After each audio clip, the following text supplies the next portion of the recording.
जब 11 साल के लड़के को रीमा मौसी एक बच्चा समझकर, नाबालिग बच्चा समझकर अपने पास सुला लेती हैं, क्योंकि जो 11 साल का बच्चा था, बालक था, तो काफ़ी डरा हुआ सहमा हुआ था और अपनी मौसी के कमरे में जाता है, रीमा के कमरे में मुकेश। तो अपनी मौसी के सामने गिड़गिड़ाता है और बोलता है कि मौसी मुझे डर लग रहा है, अकेले मैं अपने कमरे में हूँ, कोई दूसरा है भी नहीं, तो क्या मौसी मैं आपके पास लेट जाऊँ? तो मौसी भी जो होती हैं वैसा ही कहती हैं, बेटा लेट जाओ, मना नहीं करती हैं और अपने पास सुला लेती हैं मुकेश को, रीमा मौसी। तो सोने के बाद जब तकरीबन 11:30 बजे का टाइम होता है, जो 11 साल का मुकेश था अपनी मौसी रीमा को बिल्कुल चिपक जाता है। जब चिपक जाता है तो दोनों के बीच कुछ ऐसा हो जाता है जिसको आप सुन के हैरान रह जाओगे और आपके पैरों तले ज़मीन खिसक जाएगी। नमस्कार, आदाब, सत श्री अकाल।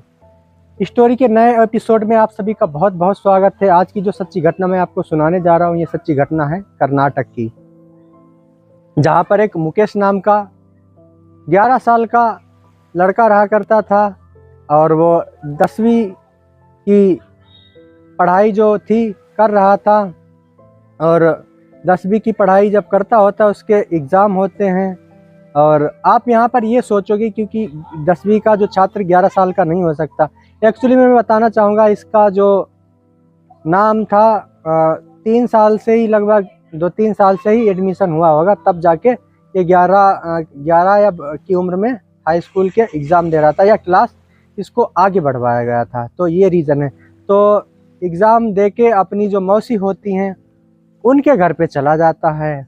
ये जो लड़का होता है इसका नाम मुकेश होता है, जो ये 11 साल का होता है, इसकी जो मौसी होती हैं उनका नाम रीमा होता है। रीमा के घर जाता है तो जो रीमा के हस्बैंड उसके मौसा होते हैं वो बिजनेस मैन थे, तो बिजनेस के सिलसिले में बाहर गए हुए थे।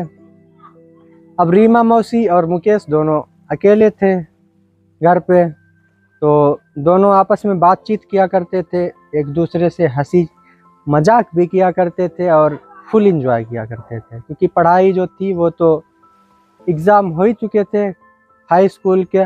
अब जो टाइम आया था वो छुट्टी का था, और ये जो टाइम होता है बच्चों के, वो बहुत इंजॉयमेंट का समय होता है, आनंद लेने का। ये जो टाइम होता है ये 40 दिन का होता है। ये जो छुट्टी बोल दी जाती है, उसके बाद जब जुलाई में स्कूल ओपन होते हैं, कॉलेज ओपन होते हैं, तभी पढ़ाई शुरू होती है। तो आगे बढ़ने से पहले कहानी में, तो प्लीज़ मेरे चैनल पे आप नए हो तो चैनल को प्लीज़ सब्सक्राइब और वीडियो को लाइक ज़रूर कर दो, क्योंकि नई नई कहानी लेके आता हूँ। आप लोगों के लिए बहुत ज़्यादा मेहनत करनी पड़ती है और आप लोग मुझे बिल्कुल ही सपोर्ट नहीं करते हो। प्लीज़ सपोर्ट करो और इस कहानी को ज़्यादा से ज़्यादा आगे शेयर करना। तो ये जो मुकेश और रीमा होते हैं, इन दोनों के बीच अच्छी दोस्ती हो जाती है, और जो इसके फूफा होते हैं, मौसा होते हैं, वो बिजनेस के सिलसिले में इधर उधर जाया करते थे। अपनी जो वाइफ थी उसको बिल्कुल ही समय नहीं दिया करते थे। अब जो सारा समय था छुट्टियों का वो मुकेश ही रीमा को दिया करता था। अब दोनों के बीच दोस्ती हो जाती है। अब दोस्ती धीरे धीरे वो प्यार में बदल जाती है। अब प्यार में बदल जाती है जब एक दिन 10:30 बजे थे रात के, तो मुकेश अपने कमरे में था और रीमा अपने कमरे में थी। मुकेश को नींद नहीं आ रही थी। अचानक से जब मुकेश की आँख खुलती है, सो नहीं पाता है, खुद को बेचैनी महसूस कर रहा था, तो वो अपनी मौसी जो रीमा होती हैं उनके कमरे का गेट खटखटाता है। तो उसकी मौसी आती हैं तो बोलती हैं, क्या है बेटा, बड़ा डरे हुए से लग रहे हो, सहमे से, क्या बात है, तुम्हें नींद नहीं आ रही क्या? तो मुकेश बोलता है, हाँ जी मौसी जी, मुझे नींद नहीं आ रही है और मुझे डर सा लग रहा है, क्यों मैं आपके पास सो सकता हूँ? तो मौसी उसको सुला लेती हैं, बोलती हैं बेटा सो सकते हो। तो सो जाता है अपनी मौसी के पास। जब सो जाता है मौसी के पास तो इन दोनों के बीच शारीरिक संबंध बनना शुरू हो जाता है। अब जब धीरे धीरे ये कहानी जो थी अब रुकने वाली तो थी नहीं, अब आए दिन यही हुआ करता था। और जो मौसी होती है इसकी, वो फोर्स करना शुरू कर देती है, अपने पति को इग्नोर करना शुरू कर देती है, और शादी का फोर्स मुकेश के सर पे डाल देती है। अब मुकेश करने लगती है। मुकेश इन सब बातों से अनजान था और बहुत ज़्यादा परेशान था।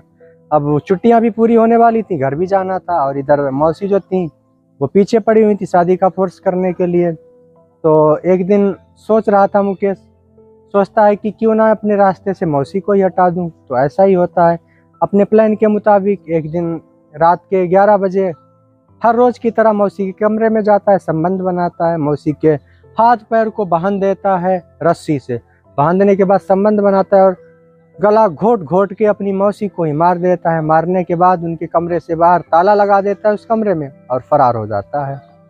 फरार होने के बाद जब पास पड़ोस के लोग देखते हैं कि अभी तक तो ये लोग सब थे, अभी ये ताला क्यों लटक रहा है, तो वो ताला को तोड़ते हैं। उसके बाद देखते हैं कि जो मौसी रीमा होती हैं वो मृत अवस्था में अपने बेड पर लेटी हुई हैं और दुर्गंध भी आ रही थी। काफ़ी दिनों बाद कमरे का ताला तोड़ा गया था। पुलिस को बुलाते हैं। पुलिस को बुलाने के बाद डेड बॉडी को हिरासत में लिया जाता है। हिरासत में लेने के बाद पोस्टमार्टम के लिए भेजा जाता है। पोस्टमार्टम की रिपोर्ट में आता है कि जो मौत हुई है गला घोट के की गई है और कातिल जो है बहुत शातिर हैं।